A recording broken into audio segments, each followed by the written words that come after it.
Anime for blondes. Maybe this is controversial to say, but I'm getting the impression that this is the most beloved shonen of all time. It's very, like, typical shonen. Yeah, so I'm sorry, guys. I'm not gonna lie. Action! Hello, I'm Becca. And I'm Allie. And welcome to Anime for Blondes, the girly pop podcast made for girls, gays, ladies, and blondes. Blondes is crucial. Before we get started, I want to give a shout out. Oh, okay. I'd like to give a birthday shout out. Okay, to who?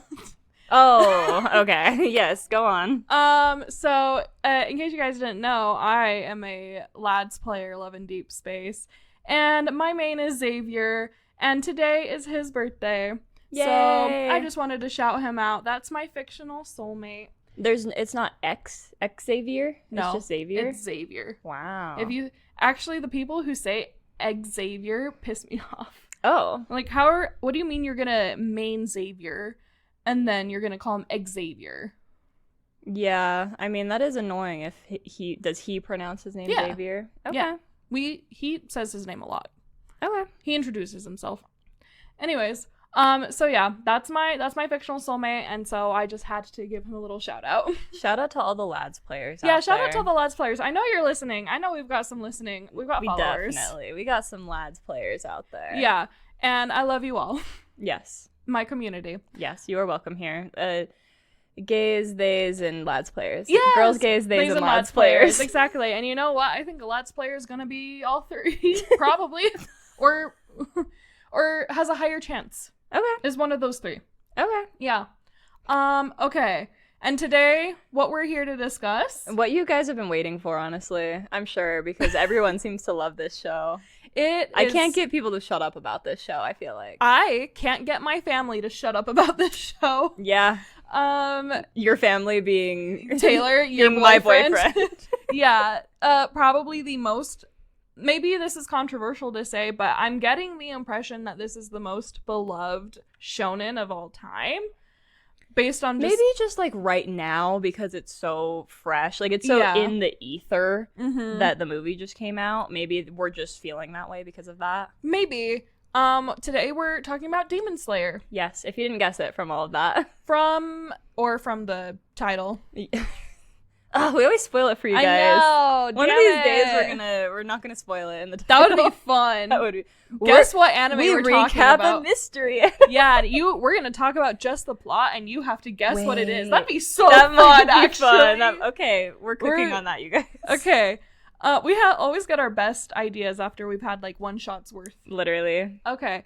So before anyone gets too excited, we are not recapping the whole series. No, we're not talking about the whole series. That's a large undertaking. A large undertaking. And maybe we'll come back and... Maybe we'll circle back. Yeah. Maybe. There's so much time left in life. There's so much time left in life in this podcast. A wise woman once said, life is long. And that was Dove Cameron. After her and Ryan McCartan broke up. In her breakup tweet. That's so funny. That one spoke to me. I was like, why would Dove Cameron say that? So yeah, we may or may not have more opportunities to talk about Demon Slayer in the future. Actually, that'll probably depend on how well this episode does. No, honestly. So if you guys real. want Allie to keep watching, I'm kind of like stuck because Taylor really loves it, so I have to watch it. But if you want her to keep watching it, hype up those numbers. I have no obligation to keep watching it, and Malachi even said, you really don't have to finish this. You really don't have to keep watching. He's Taylor's in enemy territory. No, Malachi loves it. Well, I know, but he's not pressuring you, so Taylor's in enemy territory right he's now. Not pressuring me. He doesn't pressure me to watch anything. Wish I could relate. Okay. So, Demon Slayer. Should we say what it's about? Yeah, I mean, if you guys don't know, Demon Slayer, the basic plot and like the first episode, it starts with, what are the main characters' names? Tanjiro and Tanjiro and Nezuko? No. Nezuko. Tanjiro and Nezuko. We hear her name like 5 million times. Literally. Later on. He's like, Nezuko! All the time. Yeah. Anyway, Tanjiro, the main character, he has this like big family. He goes like on a trek somewhere for something, and then he comes back and they've all been slaughtered by demons. A demon. Yes, by Ta-da! a demon. And the only one left is his little sister. She's little, but she's not like little. She's like just younger than him. Yeah, they're like the closest in age probably. Yes. And they show her before when like his family is fine and happy. And she's like taking care of the little kids. Mm-hmm. She's like helping with stuff. So she's like, you could say she's an eldest daughter. she's an eldest daughter. She really is. She really is, guys. The first ones to the slaughter, I'm telling you. Literally. Yeah. Yeah. So he comes back and she's the only one that's still alive, but she has been bitten by the demon. And so she turns into a demon. It's a vampire type thing. Yeah, it's like a disease. Okay. And so he will not like accept that, like, that's his last family alive. And he takes her with him. He ends up getting her treatment from a doctor, and she's able to get to the point, like, then he ends up going and training with like an older guy, classic shonen type stuff. And that same like master that trains him also like gets her convinced to the point where she looks at all humans as her family. Yeah, so she immediately doesn't, once she like figures out that she's a conscious being, which is pretty soon, she immediately does not drink any human blood. She's automatically fighting against her like will as a demon. Yes, automatically. And so she and Tanjiro get into a fight with this other demon, and she passes out, and she's basically in a coma for 2 years. And while she's in a coma, his like old man, his like sensei, he like hypnotizes her. He hypnotizes her so that she sees humans as family. Yes. And demons as enemies. Yes. And so she's basically not a threat. Yeah, and it's still not super easy for her, but she fights like past her nature at every moment. So far, just to clarify, we've watched until episode 21, right? Yep, 21. I've watched a little past that, but... Okay, and I've seen the Train movie. Have you seen the Train movie? I haven't seen the Train movie. All right, everyone shut the fuck up about the Train movie. Don't spoil anything for us.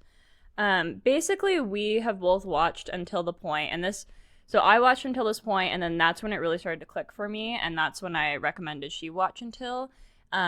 Episode 21-ish, it's the part where they go into the forest, and they are countering the, like, spider demons. Like, the little family that ends up being, like, super creepy. A forced, creepy, found family. Yes, that was wild, and... Tanjiro, our main three, get separated, basically. So we get to see all of them and, like, their separate stories, and we get to see them develop, and they all kind of get, like, humbled in different ways. Tanjiro, Inosuke, and Zenitsu. Yes. And I love... what's the second guy? What's Bryce Papenbrook's name? I can never remember his name. Inosuke. I love Inosuke.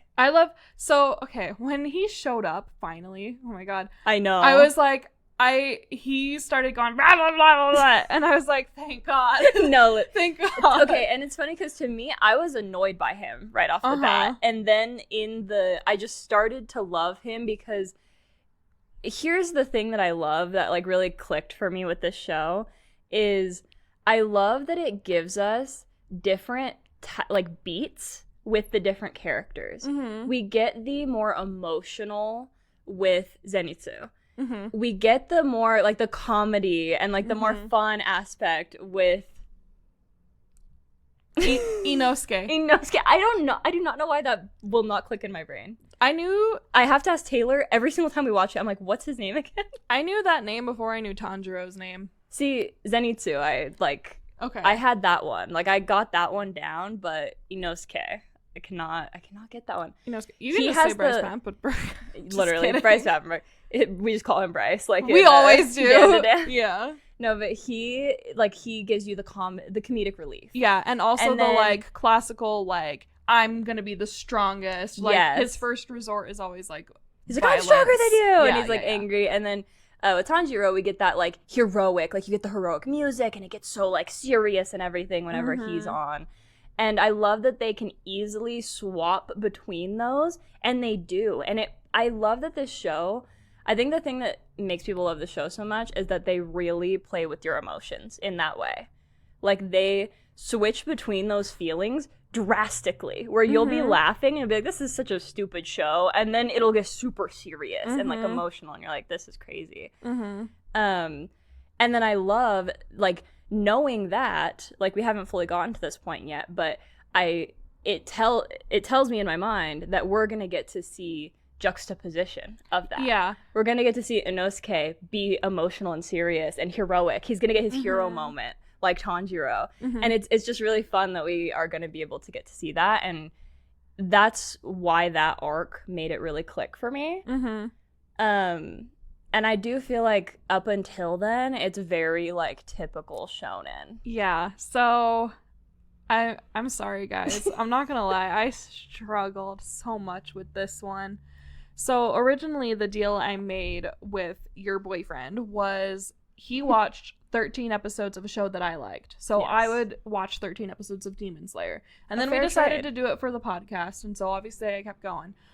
But I gotta say, it took up until episode 15 for me to, like, start enjoying it. So I watched the first episode and I was like, oh, I'm gonna love this. The first episode is really good. The first episode is really good, and we meet this Megami ass motherfucker right away, and so I was like, oh, I'm gonna love it. It's like, yeah, it's a typical shonen, but I'm gonna love it. But, like, it's just, like, those first, like, probably 14 or 15 episodes, it's just like, sure, the pacing is good. I'm not gonna lie and say, like, I think the pacing should be different. He has his training arc. I don't need to see actually 2 years worth of training. I don't need to see that. The training is always where my eyes start to That's glaze the thing. over. I was like, wow, we are still doing this, huh? And then every fight that he was doing on his own, I was just like, God, we are still doing this. And I know why they do it. It's like they show us every actual fight because we're going on this journey with him, and, like, we're supposed to see him learn something from every battle. Like, we're supposed to learn with him.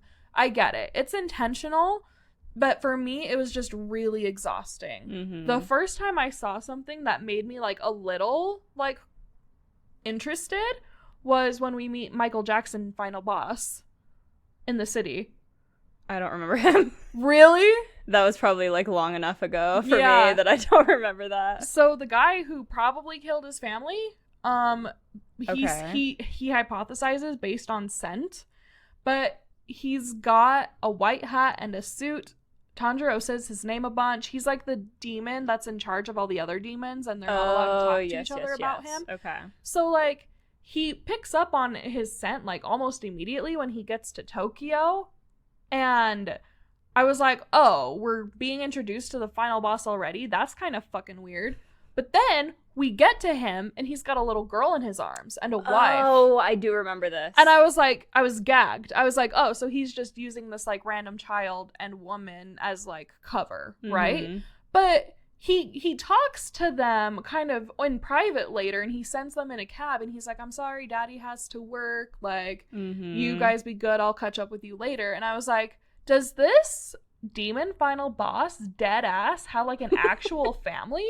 And that's what gagged me. That's what made me interested. Well, and that's the story, really. Like, that's the crux of the story. Because our hero also has a sister, a dead ass sister who's that's a the demon. thing, is that the crux of this story is that these demons have humanity in them still, and, like, that Tanjiro is able to see them for that. Yeah, and so every time he kills a demon, like, as they're, like, disintegrating, we get to see their, like, tragic backstory, and then Tanjiro always, like, gives them a moment of, like, grieving and respect. And he gives them a clean cut and not, like, not a painful death. Yeah, it's very sweet. He's always like, hey, I'm sorry this happened to you. I can't forgive you for what you did. But rest in peace, basically. Yeah. And great. I love that. That's very respectful and very endearing of him. Everyone else thinks he's a fucking weirdo. But I'm like, no, I get it. Okay. So I guess really it is, like, the entire time I've been like, okay, are we supposed to just be, like, killing demons indiscriminately, because like our girl Freerun would not stand for that.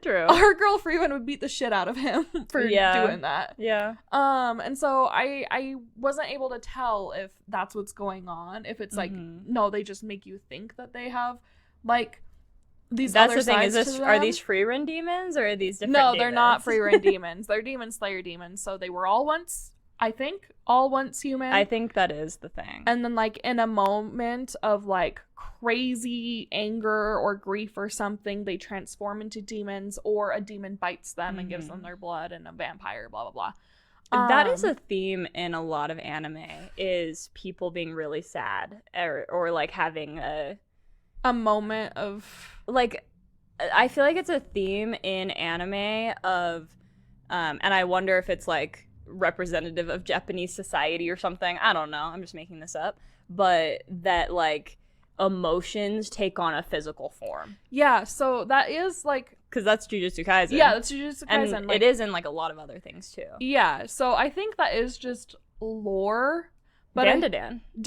Yes, exactly. I think it's lore, but I also think, and like, sure, okay, I'm not gonna like disregard Japanese culture specifically. Fuck Japanese culture. Like, insane to say. No, I just mean like, it could totally represent, because like, I think it is pretty well known, or has been said, that in Japan, the norm is to be like more composed in public and like save your emotions for like when you're completely in private, like not even in front of your family, like completely in private. So I think it makes sense that in art, it becomes like, here's what happens when you oppress your emotions, or like when you feel so strongly about something. It definitely makes sense with like at least the perception that is like given on like Japanese society. Yes, exactly. But I don't want to say that that's just a Japan thing. I think that's something kind of most societies do, or at least like these like more gender-based capitalist type societies, where like you're supposed to stick to your role and like be in control and you know, like, and also try to be the bigger person, and that's gonna cause you to oppress some of your feelings sometimes. I don't do that. That's why I just cry all the time. That's why I just cry constantly. And period. But yeah, I'm really sorry. It really took me up until like, even after we have Michael Jackson Demon, when he disappears, right? I still really struggled with this show. I did not start enjoying it even after I met Zenitsu, because at first I meet Zenitsu and I'm like, shut the fuck up. I know. But and I know that this is also on purpose, like what you were saying, that each like have their roles and their traits, and how like we know that throughout the story they're gonna take on those different parts and emotions and stuff. So like, I get it. The point is, they have their personalities as they are now. They're gonna go on these journeys and they're gonna grow and they're gonna change and become like better versions of themselves. And that's why they're all so like extreme in different ways, and also annoying right now. Yeah. Like, so I get it. I'm not missing the point. I get the point. It's just, even with that knowledge, and even with like the just fine pacing, or like probably the best pacing that it could be given the story, like what it is and how much there is to cover going forward, I still really struggled. And like my eyes, like you said, they would just like glaze over in every battle, and I would just wait for it to be over. And yeah, it wasn't until like Zenitsu and Inosuke like go to the inn and start like having conversations, and Inosuke is like, why is this random woman being nice to us? What does she have to gain for it? Blah blah blah blah blah. That's some of the, I think this is the best voice acting Bryce Papenbrook does, because it is the most different character he does. Yeah, and like the last two things I've seen Bryce Papenbrook in, he has not sounded like himself. I mean, to me he still sounds like him. I was gagged when we saw his face right away. I thought that we weren't gonna see his face. I did love that. That was a good. He's like super pretty. That's like, funny. He was like, "What's wrong with my face?" They're like, "Nothing. It's very attractive." They're like, "Wow, okay, I just didn't expect he's that." So pretty. Yeah, I think that this show, and for me, a lot of shonen that I've watched, it's very focused on, at least, I don't know, maybe it's different for if you can relate to the character more. Like, I feel like if you're a boy, or like, I don't know, just if you relate to the character more, maybe you feel differently. But for me, even if I don't relate to the character as much, once I start to love the characters, and I feel like hitting that arc of like understanding the different storytelling they're doing, and like the different ways they play with that, and then also starting to really love all three of the main boys. And as well, the brother-sister dynamic, I feel, is so unique in this, in that I don't think we get a lot of stories in general, not even just in anime, but I will say in anime, where it's just a normal brother-sister dynamic. A normal brother-sister dynamic. No weird stuff, no, like, because even, like, me and Taylor were talking about this, it's genuinely rare. Like, even in Western media, when are you actually seeing, like, a sibling dynamic that feels honest between a brother and a sister? Yeah. Because it's kind of a weird story to tell, because, you know, it's a different type of love. It's that familial love, but, like, it's the love between, like, a boy and a girl that is purely platonic, but familial. It's, like, very deep love. Yeah, like, anytime she's in danger, even though she's a demon and, like, it takes some, like, very, like, extreme means to kill her, he's so protective of her. He crashes out, like, anytime anything happens. And vice versa. That's what I really love about this, is that I feel like she so easily could have been a younger sister that's too young, that he had to just protect. But I love that they made them similar in age, where she also protects him. And I think it's kind of funny that there's always, in any battle, she's there. She's literally on his back, and she will come in and save him at the end, and you still forget. Like, you're watching the fight, and you're like, he's gonna die. Like, how is he gonna survive this? And then she just, like, and then you're like, oh yeah, his sister literally exists. She's on his back, she's been and there she's the whole always time. gonna come in and save him at the last moment. And it always has, like, the other demons, like, gagged out of their minds. Literally. They're like, what do you mean? You're a human, and the humans. And yeah, they're like, you guys are working together. And they're like, yeah, because we're family and we love each other, and nothing can come in between that. And I was like, and I love that. And I don't have a brother. So I really genuinely cannot imagine. I have no concept or understanding of that type of familial bond. And yeah, I agree that it's like, I think that is probably the best part about the show. I am glad that, like, they make a point of, like, she has agency, she can fight, she can protect herself, she can protect him, you know, she has weaknesses like any other character, but I still have my complaint. Okay.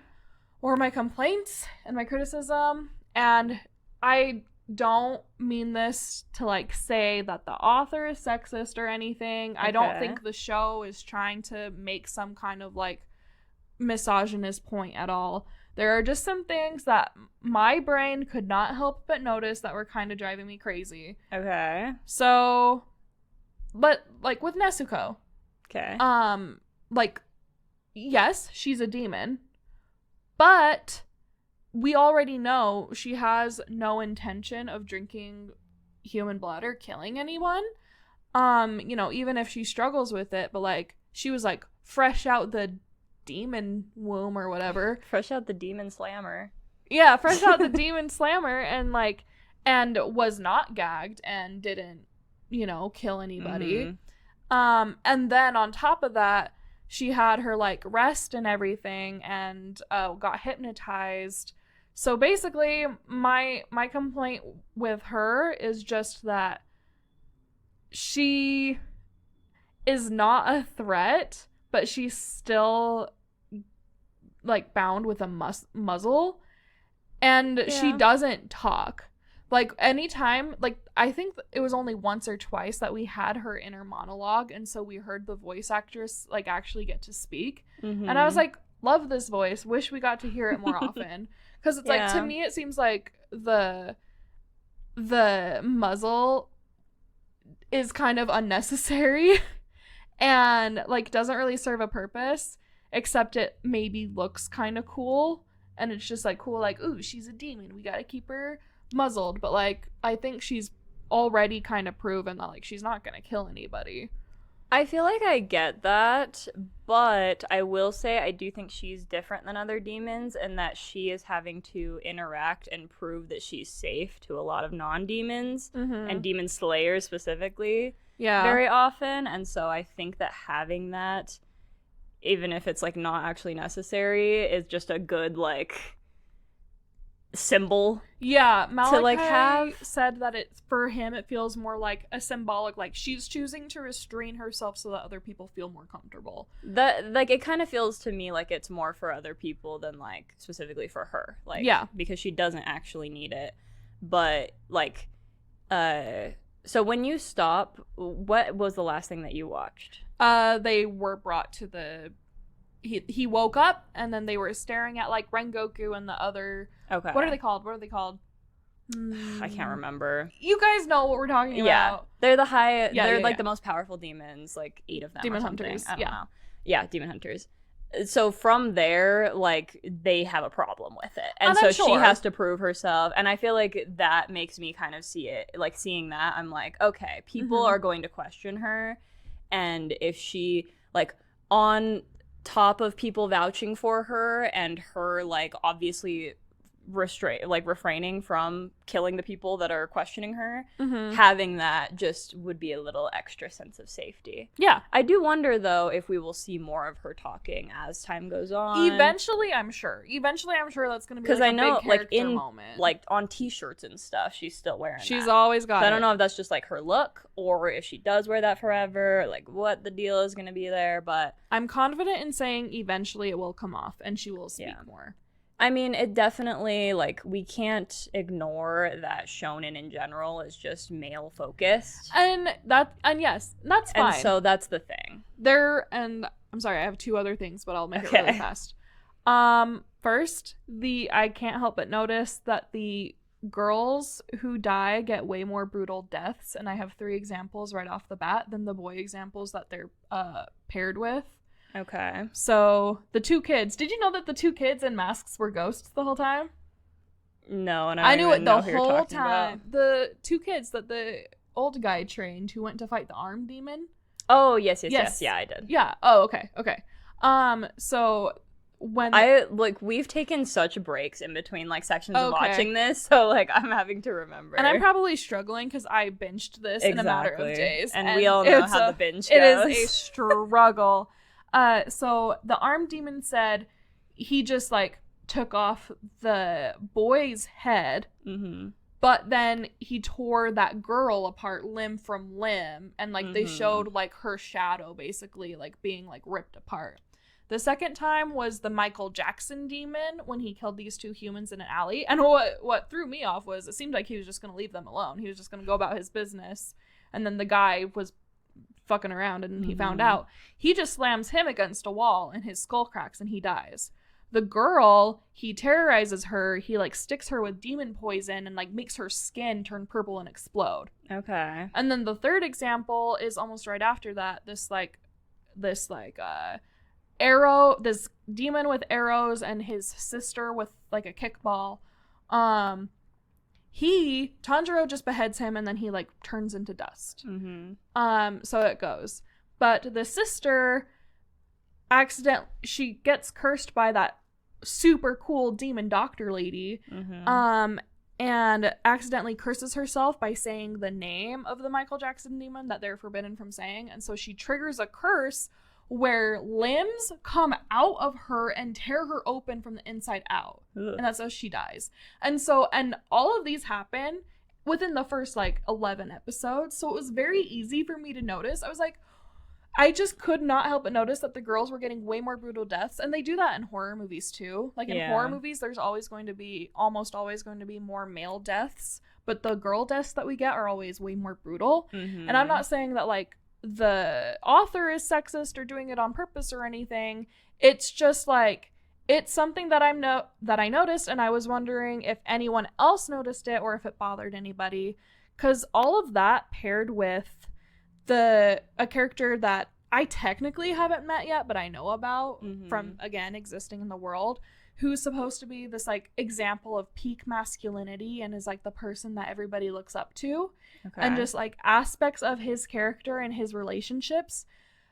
Like, I'm not saying this show is sexist, but I think the fact that it is a shonen, there are just, like, inherently sexist aspects to it. And because I am a girl watching it, it is noticeable to me, and to me, it matters. Yeah. To me, it matters, and it does affect my enjoyment of the show. Well, it's like the thing, like, for me, as soon as I learned about the Bechdel test, I can't not, like, notice the Bechdel test in every movie that I watch. It's like that type of thing, and it's like, sometimes it doesn't matter. Like, sometimes a movie doesn't need to pass the Bechdel test. Yeah.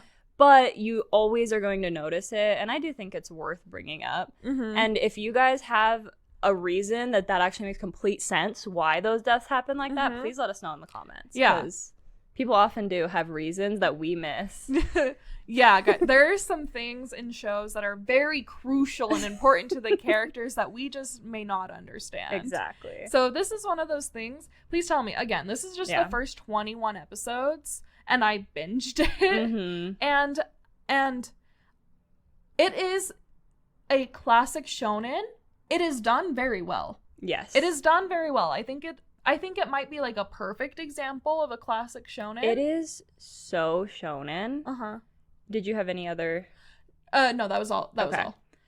It is like such a shonen, and it's funny because Taylor, when I asked him, my first anime that I watched was My Hero Academia, and then my second anime and my favorite anime still is Attack on Titan. So very different vibes of shonen, very extreme, like... ends of the spectrum. Yes, and so I've asked Taylor before, like, what's a middle ground between those two? And he's always said Demon Slayer. Okay. And watching it, I'm like, this is such a middle ground. Like, this is the baby of My Hero Academia. Actually, that's and Attack so on true. Titan. Actually, I never... It's a Venn diagram and then Demon Slayer's in the middle. Yes, and... it is to the point where every single character in this is either a My Hero Academia character or an Attack on Titan character. Yeah! So when I was watching this, I was like, okay, Jujutsu Kaisen. Okay, obviously, we've got Tanjiro, our Yuji, right? Super good, believes good in everybody, and wants to get stronger. And we've got the Megumi guy, who's the guy who shows up in the very beginning, and he's like, okay, fine, go take care of your sister, blah, blah, blah. I'm gonna save you, but I'm gonna be really grumpy about it. We've got the Gojo figure, who we haven't met yet, but I know he exists. And he's the character that I was referring to before. Okay. And then we have our Nanami character, who we technically haven't met yet. We have seen him.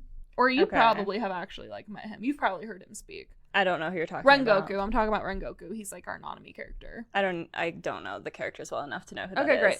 I know that name, though. No, that's totally fine. And, you know, we have, like, our classic, like, core group of, like, 3 guys. Well, and it's, like, yeah, so... for me, it's like Tanjiro is so Deku from My Hero Academia. Yes. Like, he is literally Deku. The main guy that you think is like the Megumi character is so Captain Levi. Like, he is just such a Captain Levi. Okay. I know from Attack on Titan. Yeah. Freaking Inosuke. Why can that name not It's stick such in my a unique brain? Name, too. Inosuke is Bakugo from My Hero Academia. He is so Bakugo. Zenitsu, who's Zenitsu? Oh, he's Armin from Attack on Titan. Like, it is just literally every single character is someone else. Like, even the sister is Mikasa without the weird implications. Romance, which I love. Yeah. I love to see that they just don't have a romance and that there's no weird sibling relationship. I'm here for the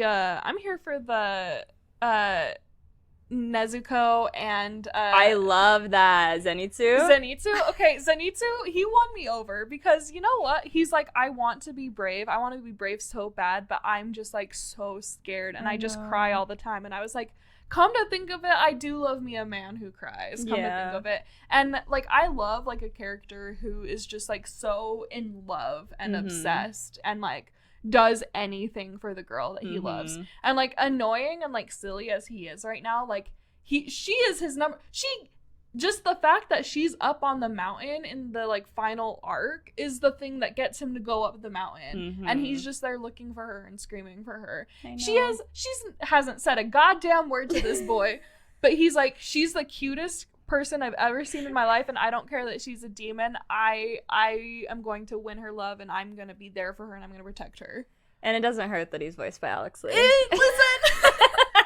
Listen, we're a little biased. I wasn't even thinking about that. I wasn't even thinking. You're like, he was voiced by Alex Lee? No, that's brand new information to me. I never knew that. Doesn't even sound like him. Our close personal friend Alex Lee. We have a photo with him. We had a full conversation with him. We had a full conversation. He actually replied to me on Instagram individually. What? Oh, yeah. On that one post. Yeah, I thought you meant he DM'd you. I was like, this is new info. No, he replied to a comment on his That Instagram. was iconic. I would pass away at a DM. That'd be crazy. That'd be crazy. That's our next goal. A DM next from goal Alex for the Lee podcast. or from anyone?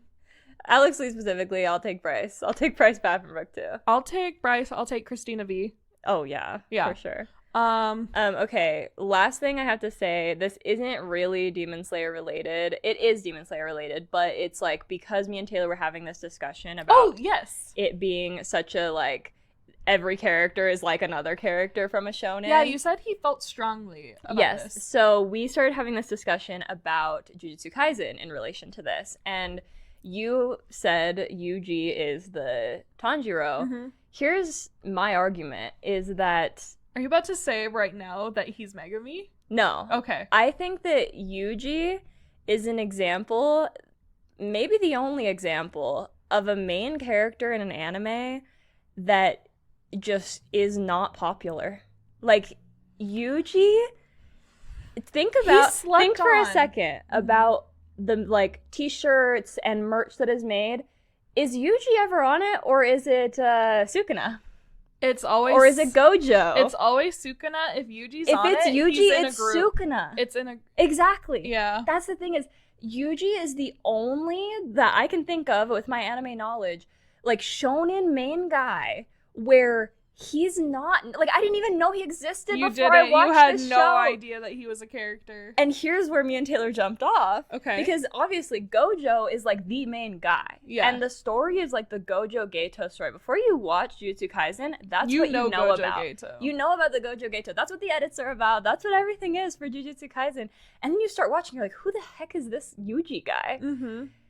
And you have often talked about how the creator of Jujutsu Kaisen, Gege, hates Gojo. Guy. Yeah. And Taylor's idea for why he hates Gojo so much is, imagine you have a story you want to tell. Uh-huh.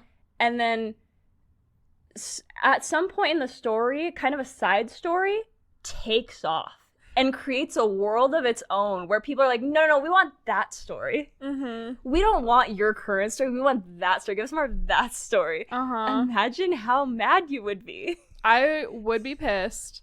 And I think, doesn't that make sense? Why makes a ton of sense. Why he would hate Gojo so much? No, yeah, that makes perfect sense why he hates Gojo. I totally get it. And I think, like, the difference is, here's actually the difference. I don't know the author of Demon Slayer. Hold on. We have the whole manga right here. So true. Let's see. Has it been a woman the entire time and we're putting our foot in our mouths? Koyoharu Gotog? I don't know if that's a girl or a boy. It's a man. A man wrote Demon Slayer. Are you sure about that? Because we also were sure that a man wrote My Dress Up Darling. And we didn't know. We didn't know for sure. We questioned assumed. it. We did assume. I think it's fair that we assumed. Did a man write Demon Slayer? A crazy Google search. Can you help me? Oh my god. Is the pen name? Oh, I guess we have no idea. Wow. Wait, that's interesting. It's a pen name? Look at early life. It's like, was born a woman. Okay, we don't know. We don't know gender? We don't know gender. You know what? Then in that case, and I'm why gonna say would we it's a assume? woman. Why would we assume it's gender? a woman? Okay, here's the difference between Gege Akutami and this mysterious author of this very successful manga, okay? This author wrote a well-written shonen adventure with a good main character and likable side characters, and already dives just deep enough into each of them to keep the reader or viewer interested, but keeps the focus on the main story. You know what Gege didn't do? Is he had this big idea, of a story that we haven't even seen animated yet, that he wanted to tell, and that's what he put the things he cares about in, and then he was told, wait, you actually have to have a plot leading up to this, and so Yuji and everything is just like a fucking second thought that he had to come up with to get to that main part. Though. It's like the difference is, and what's funny enough is I like Jujutsu Kaisen more than Demon Slayer. I enjoy it more. But the difference is Demon Slayer is a well-written adventure story and Jujutsu Kaisen is not. Well, and I think that's why Yuji gets pushed away, because the most interesting parts about it, so forgettable. And I love him. We love him. He's like an MVP. That's the thing, is he is such a sweetheart, but he is so forgettable. And he's not, he doesn't have those big moments of, except that he's Sukuna. And here's the issue, is that if he was actually Sukuna and, he actually switched back and forth, then yes, that would be interesting. Mm-hmm. It's kind of, I don't know, but because Sukuna is a completely other character mm-hmm. that has completely different arcs than him, mm-hmm. and completely different motivations, he just gets thrown under the rug. You just don't see anything about Yuji ever. The reason why Yuji's forgettable is because he was a afterthought in creating the plot of this story, and then all of the other side characters have more interesting stories. Yep. I'm sorry. I love Yuji. I love Jujutsu Kaisen, but that's just the truth. And this story makes it very clear. Tanjiro is the hero. He and is this is hero. about And his you know relationship who's on with the his merch? sister. Tanjiro and Nezuko. And his sister are on the merch. Yep. And if we ever have Inosuke or Zenitsu, they're all in a group. Exactly. Whereas with Yuji, it's the opposite. But there's Gojo merch. There's Gojo merch. Gato merch. And I think Gojo maybe has 1 hour total of screen time with the hidden inventory arc, mm-hmm. versus Yuji, who's supposed to be the main character. So isn't that crazy to think about, though? Yeah. My Hero Academia, there is no, there are other characters that are really cool, but there is no doubt that Deku is the main character. Attack on Titan, there are other characters that are amazing. Captain Levi is one beloved. Of the, you hear about Attack on Titan, you know about Captain Levi. I know Captain Levi. But you also know about Eren. Is Captain Levi daddy? Yes. Okay. Yeah. Okay. Yeah, Captain Levi's daddy, alright. Okay, I just have to make sure. I need one daddy in each show. Yes. Personally. And that's the thing that's really fun about shonen, to wrap it all up. Okay, yeah. I will say, I do love the predictability of it. I love the character tropes. I love tropes. I love that I can see exactly where this is going. I love that it's gonna feel real freaking dangerous at times, mm-hmm. but you know that your main character is gonna make it out because it's a hero story. It's about their journey. Yes. So, but I think ultimately, what cements it for me, this is a perfect shonen. Unfortunately, shonen just might not be my genre. I can appreciate it for what it is. I think it has value. I think there are very good examples of healthy and not toxic masculinity in shonen, and especially in this show. Mm-hmm. I just don't think it's for me. Yeah. And this is coming from a massive Hunter x Hunter and Jujutsu Kaisen fan. Dude, I think you would love My Hero. I've been rewatching it. Yeah? It's so You've been rewatching a show? My Hero, talk about a perfect shonen. Really? Oh, it's so good, dude. Okay. Well, again, shonen might not be my... Yeah, but it's just sweet because they're little boys and then they grow and you get to see you get to see them grow. Sweet. Yeah. And it gets good earlier than this one. Guys, I'm sorry. It should not take 13 episodes of anything ever to grab your attention. Especially in our, in this day and age, with all the media we have, you just gotta get to the point, unfortunately. I hate that, but... No, I loved the journey. I understood the point. I was just bored, and I'm sorry. It's so... That's... Yeah. But, alright. That's our story, and we're sticking to it. I don't think either anything of what we said was very controversial. I don't think so either, and I'm really sorry if you guys are shonen lovers, and I hate to say it, I am a shonen lover. She at is. This point. She's a shonen girl. I've been And saying. I've struggled through some romance anime. We Yeah. all know I still struggle through Apothecary Diaries, I gotta admit. That's because it's not a romance. Yeah, that's It's a true. historical drama. Yeah. And the girlies will tell you that. And I'm the shonen, I'm the shoujo girl. I'm the shonen girl. Every podcast needs a shonen girl and a shoujo girl. Yeah, exactly. Every podcast needs merch that says shonen girl and shoujo girl. Exactly. And maybe if you help us get to a point where we can make merch, that could be yours. Maybe by liking, subscribing. Maybe by like following us on social media at Anime for Blondes Pod on TikTok and Instagram. Guys, we almost have 500 We're followers so on close. TikTok. We're so close. I can taste it. And we just hit 150 subscribers on YouTube. Woohoo! So Welcome. you guys can get that to 150,000 And then by we'll make hitting you the some subscribe merch. button. Yeah, we hit merch coming when we hit 150,000 subscribers, you guys, on YouTube. I'll say merch coming when we hit 500 subscribers. I will hand sew So that hit shit. that subscribe button. Make sure you like, subscribe, comment. We're on YouTube, Spotify, and Apple Podcasts. We're not forgetting about you, Apple Podcasts, I promise. And just let us know that you're liking what we're doing so that we can keep making content for you. And big announcement next week for our Halloween episode, our big Halloween episode, we are covering the I'm gonna say infamous Okay. in the in the Taylor Swift My Infamy Loves Company type way. Okay. Vampire Night. Yes. For our Halloween episode, I made Becca watch Vampire Night. And it was spooky, guys. And we're gonna talk about it next week. Maybe our opinions will be swapped. Bye. Bye. Anime for Blondes.